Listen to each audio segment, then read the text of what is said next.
شروع اللہ کا نام لے کر جو بڑا مہربان نہایت رحم والا ہے۔ الف لام را، یہ ایک پر نور کتاب ہے، اس کو ہم نے تم پر اس لیے نازل کیا ہے کہ تم لوگوں کو اندھیروں سے نکال کر روشنی کی طرف لے جاؤ، یعنی ان کے پروردگار کے حکم سے عزت والے خوبیوں والے مالک کے راستے کی طرف، یعنی اس اللہ کے راستے کی طرف کہ جو کچھ آسمانوں اور زمین میں ہے سب اسی کا ہے۔ اور ان کافروں کے لیے عذاب شدید کی وجہ سے تباہی اور بربادی مقدر ہے، جو آخرت کے مقابلے میں دنیاوی زندگی کو پسند کرتے اور لوگوں کو اللہ کے راستے سے روکتے اور اس میں کجی چاہتے ہیں۔ یہ لوگ بڑے دور کی گمراہی میں ہیں، اور ہم نے کوئی پیغمبر نہیں بھیجا مگر وہ اپنی قوم کی زبان بولتا تھا تاکہ انہیں احکام الہی کھول کھول کر بتا دے۔ پھر اللہ جسے چاہتا ہے گمراہ رہنے دیتا ہے اور جسے چاہتا ہے ہدایت دیتا ہے، اور وہ غالب ہے، حکمت والا ہے۔ اور ہم نے موسیٰ کو اپنی نشانیاں دے کر بھیجا کہ اپنی قوم کو تاریکیوں سے نکال کر روشنی میں لے جاؤ اور ان کو اللہ کے دن یاد دلاؤ، اور اس میں ان لوگوں کے لیے جو صابر و شاکر ہیں نشانیاں ہیں۔ اور جب موسیٰ نے اپنی قوم سے کہا کہ اللہ نے جو تم پر مہربانیاں کی ہیں ان کو یاد کرو، جبکہ اس نے تم کو فرعون کی قوم سے رہائی بخشی، وہ لوگ تمہیں برے برے عذاب دیتے تھے اور تمہارے بیٹوں کو مار ڈالتے تھے اور تمہاری لڑکیوں کو زندہ رہنے دیتے تھے، اور اس میں تمہارے پروردگار کی طرف سے بڑی آزمائش تھی۔ اور جب تمہارے پروردگار نے تم کو آگاہ کیا کہ اگر شکر کرو گے تو میں تمہیں زیادہ دوں گا، اور اگر ناشکری کرو گے تو یاد رکھو کہ میرا عذاب بھی سخت ہے۔ اور موسیٰ نے صاف صاف کہہ دیا کہ اگر تم اور جتنے اور لوگ زمین میں ہیں سب کے سب ناشکری کرو تو بھی اللہ بے نیاز ہے، قابل تعریف ہے۔ بھلا تم کو ان لوگوں کے حالات کی خبر نہیں پہنچی جو تم سے پہلے تھے، یعنی نوح اور عاد اور سمود کی قوم اور جو ان کے بعد تھے، جن کا علم اللہ کے سوا کسی کو نہیں۔ جب ان کے پاس ان کے پیغمبر نشانیاں لے کر آئے تو انہوں نے اپنے ہاتھ ان کے منہوں پر رکھ دیے کہ خاموش رہو، اور کہنے لگے کہ ہم تو تمہاری رسالت کو تسلیم نہیں کرتے، اور جس چیز کی طرف تم ہمیں بلاتے ہو ہم کو اس میں بھاری شک ہے۔ ان کے پیغمبروں نے کہا، کیا تم کو اللہ کے بارے میں شک ہے جو آسمانوں اور زمین کا پیدا کرنے والا ہے؟ وہ تمہیں اس لیے بلاتا ہے کہ تمہارے گناہ بخشے اور ایک مدت مقرر تک تم کو مہلت دے۔ وہ بولے کہ تم تو ہمارے ہی جیسے آدمی ہو، تمہارا یہ منشا ہے کہ جن چیزوں کو ہمارے بڑے پوجتے رہے ہیں ان کے پوجنے سے تم ہمیں روک دو، تو اچھا کوئی کھلی دلیل لاؤ، یعنی معجزہ دکھاؤ۔ پیغمبروں نے ان سے کہا کہ ہاں ہم تمہارے ہی جیسے آدمی ہیں، لیکن اللہ اپنے بندوں میں سے جس پر چاہتا ہے نبوت کا احسان کرتا ہے، اور ہمارے اختیار کی بات نہیں کہ ہم اللہ کے حکم کے بغیر تم کو تمہاری فرمائش کے مطابق معجزہ دکھائیں، اور اللہ ہی پر مومنوں کو تو بھروسہ رکھنا چاہیے۔ اور ہم کیوں اللہ پر بھروسہ نہ رکھیں حالانکہ اس نے ہم کو ہمارے دین کے سیدھے رستے بتائے ہیں، اور جو تکلیفیں تم ہم کو دیتے ہو اس پر ہم صبر کریں گے، اور اہل توکل کو تو اللہ ہی پر بھروسہ رکھنا چاہیے۔ اور جو کافر تھے انہوں نے اپنے پیغمبروں سے کہا کہ یا تو ہم تم کو اپنے ملک سے باہر نکال دیں گے یا تم ہمارے مذہب میں واپس آ جاؤ۔ بس ان کے پروردگار نے ان کی طرف وحی بھیجی کہ ہم ظالموں کو ہلاک کر دیں گے اور ان کے بعد تم کو اس زمین میں آباد کر دیں گے۔ یہ اس شخص کے لیے ہے جو قیامت کے روز میرے سامنے کھڑے ہونے سے ڈرے اور میرے عذاب سے خوف کرے۔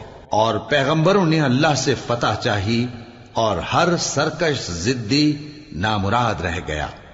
اس کے پیچھے دوزخ ہے اور اسے پیپ والا پانی پلایا جائے گا، وہ اس کو گھونٹ گھونٹ کر کے پیے گا اور گلے سے نہیں اتار سکے گا، اور ہر طرف سے اسے موت آ رہی ہوگی مگر وہ مرنے میں نہیں آئے گا، اور اس کے بعد سخت عذاب ہوگا۔ جن لوگوں نے اپنے پروردگار سے کفر کیا ان کے اعمال کی مثال راکھ کی سی ہے کہ آندھی کے دن اس پر زور کی ہوا چلے جو اسے اڑا لے جائے۔ اسی طرح جو کام وہ کرتے رہے ان پر ان کو کچھ قابو نہ ہوگا۔ یہی تو پرلے سرے کی گمراہی ہے۔ کیا تم نے نہیں دیکھا کہ اللہ نے آسمانوں اور زمین کو تدبیر سے پیدا کیا ہے؟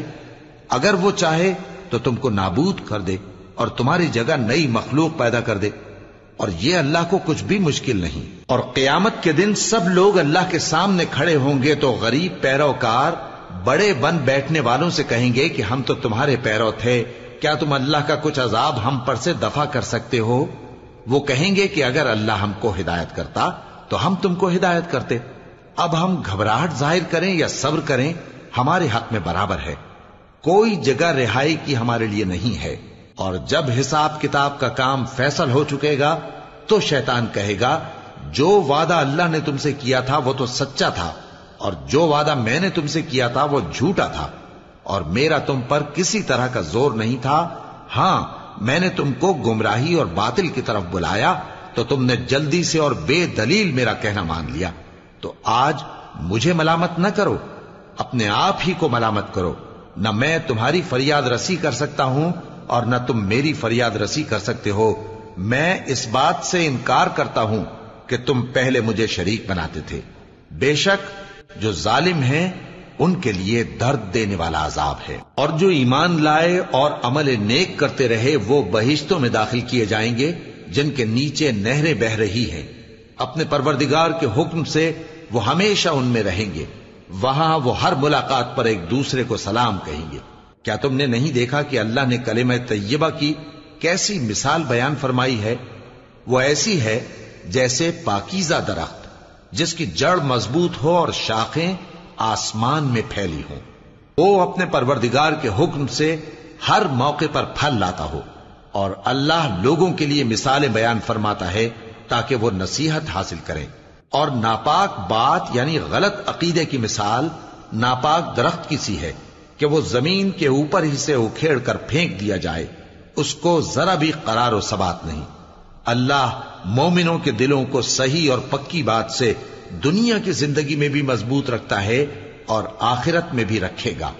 اور اللہ بے انصافوں کو گمراہ کر دیتا ہے، اور اللہ جو چاہتا ہے کرتا ہے۔ کیا تم نے ان لوگوں کو نہیں دیکھا جنہوں نے اللہ کے احسان کو ناشکری سے بدل دیا اور اپنی قوم کو تباہی کے گھر میں لا اتارا، یعنی دوزخ میں، کہ سب ناشکرے اس میں داخل ہوں گے اور وہ برا ٹھکانہ ہے۔ اور ان لوگوں نے اللہ کے شریک مقرر کیے کہ لوگوں کو اس کے رستے سے گمراہ کریں۔ کہہ دو کہ چند روز فائدے اٹھا لو، آخر کار تم کو دوزخ کی طرف لوٹ کر جانا ہے۔ اے پیغمبر، میرے مومن بندوں سے کہہ دو کہ نماز پڑھا کریں، اور اس دن کے آنے سے پیشتر جس میں نہ اعمال کا سودا ہوگا اور نہ دوستی کام آئے گی، ہمارے دیے ہوئے مال میں سے پوشیدہ اور علانیہ خرچ کرتے رہیں۔ اللہ ہی تو ہے جس نے آسمانوں اور زمین کو پیدا کیا اور آسمان سے مے برسایا، پھر اس سے تمہارے کھانے کے لیے پھل پیدا کیے اور کشتیوں اور جہازوں کو تمہارے زیر فرمان کیا تاکہ وہ سمندر میں اس کے حکم سے چلیں، اور نہروں کو بھی تمہارے زیر فرمان کیا، اور سورج اور چاند کو تمہارے لیے کام میں لگا دیا کہ دونوں دن رات ایک ڈگر پر چل رہے ہیں، اور رات اور دن کو بھی تمہاری خاطر کام میں لگا دیا، اور جو کچھ تم نے مانگا سب میں سے تم کو عنایت کیا۔ اور اگر اللہ کے احسان گننے لگو تو شمار نہ کر سکو، مگر لوگ نعمتوں کا شکر نہیں کرتے۔ کچھ شک نہیں کہ انسان بڑا بے انصاف ہے، ناشکرا ہے۔ اور جب ابراہیم نے دعا کی کہ اے میرے پروردگار، اس شہر کو لوگوں کے لیے امن کی جگہ بنا دے، اور مجھے اور میری اولاد کو اس بات سے کہ بتوں کی پرستش کرنے لگیں بچائے رکھیو۔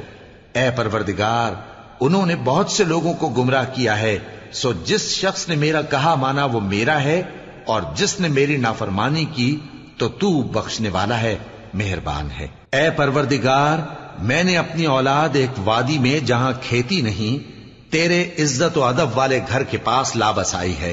اے پروردگار، تاکہ یہ نماز پڑھیں، سو تو لوگوں کے دلوں کو ایسا کر دے کہ ان کی طرف جھکے رہیں، اور ان کو میووں سے روزی دیتے رہنا تاکہ تیرا شکر کریں۔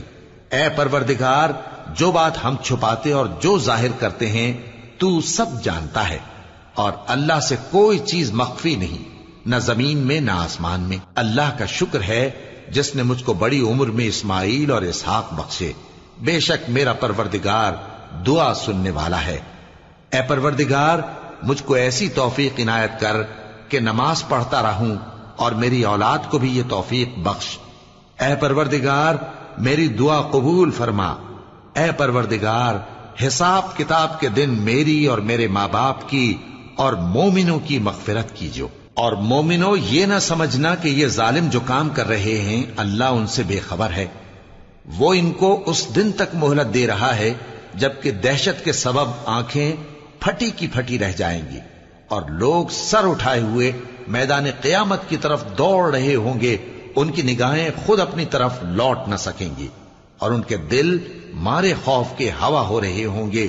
اور لوگوں کو اس دن سے آگاہ کر دو جب ان پر عذاب آ جائے گا۔ تب ظالم لوگ کہیں گے کہ اے ہمارے پروردگار، ہمیں تھوڑی سی مہلت عطا کر تاکہ ہم تیری دعوت توحید قبول کریں اور تیرے پیغمبروں کے پیچھے چلیں۔ تو جواب ملے گا، کیا تم پہلے قسمیں نہیں کھایا کرتے تھے کہ تم کو اس حال سے جس میں تم ہو زوال نہیں ہوگا؟ اور جو لوگ اپنے آپ پر ظلم کرتے تھے تم ان کے مکانوں میں رہتے تھے، اور تم پر ظاہر ہو چکا تھا کہ ہم نے ان لوگوں کے ساتھ کس طرح کا معاملہ کیا تھا، اور تمہارے سمجھانے کے لیے مثالیں بیان کر دی تھیں۔ اور انہوں نے بڑی بڑی تدبیریں کی، اور ان کی سب تدبیریں اللہ کے ہاں لکھی ہوئی ہیں۔ گو وہ تدبیریں ایسی غضب کی تھیں کہ ان سے پہاڑ بھی ٹل جائیں۔ تو ایسا خیال نہ کرنا کہ اللہ نے جو اپنے پیغمبروں سے وعدہ کیا ہے وہ اس کے خلاف کرے گا۔ بے شک اللہ زبردست ہے، بدلہ لینے والا ہے۔ جس دن یہ زمین دوسری ہی زمین بنا دی جائے گی اور آسمان بھی بدل دیے جائیں گے اور سب لوگ اللہ کے سامنے نکل کھڑے ہوں گے جو یکتا ہے، بڑا زبردست ہے۔ اور اس دن تم گناہگاروں کو دیکھو گے کہ زنجیروں میں جکڑے ہوئے ہیں، ان کے کرتے تارکول کے ہوں گے اور ان کے چہروں کو آگ لپٹ رہی ہوگی، یہ اس لیے کہ اللہ ہر شخص کو اس کے اعمال کا بدلہ دے۔ بے شک اللہ جلد حساب لینے والا ہے۔ یہ قرآن لوگوں کے نام اللہ کا پیغام ہے تاکہ ان کو اس سے ڈرایا جائے اور تاکہ وہ جان لیں کہ وہی اکیلا معبود ہے، اور تاکہ اہل عقل نصیحت حاصل